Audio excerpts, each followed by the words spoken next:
Du coup, pendant des mois, j'allais sur le PC quand je voulais, sans que ma mère le sache, parce qu'elle ne se doutait pas que je connaissais le mot de passe. En vrai, je pense qu'elle s'en doutait un peu, vu que le temps que je passais dans ma chambre avait été multiplié par 600. Et comme j'avais pas accès à l'ordi, elle se disait, mais qu'est-ce qu'il peut faire dans sa chambre, Lucas? Mais je jouais tout le temps sans son pour être à l'affût du moindre bruit, parce que si elle ouvrait la porte et qu'elle me voyait sur l'ordi, elle allait comprendre que je connaissais le mot de passe. Je me souviens, mec, j'étais tellement un vieux gars. Je prenais ma chaise comme ça, et je bloquais la poignée avec, tu sais, je faisais comme dans les films. Ok, si ma mère arrive, la chaise va tomber, ça va faire du bruit, et j'aurai le temps d'éteindre l'écran et de faire semblant de lire un livre.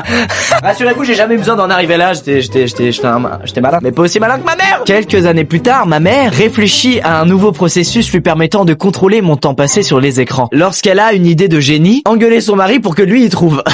Chose qu'il a fait, il était informaticien, mon beau-père, et putain, il a été très ingénieux. Un jour, ma mère vient sur l'ordi, elle fait, au fait, Lucas, je vais retirer le mot de passe, maintenant il y a un contrôle parental, ce sera plus simple, comme ça s'active à telle heure, ça se coupe à telle heure, et j'ai pas besoin de venir mettre le mot de passe. Mais, c'était pas un contrôle parental qu'elle avait mis, c'était un contrôle de box, mais un contrôle de box fait maison. À 22h, le net coupe. Donc la première fois, je suis surpris, je fais quoi? C'est le net qui coupe? Je descends au rez-de-chaussée, là où il y avait la box, et là, mec, je fais la découverte la plus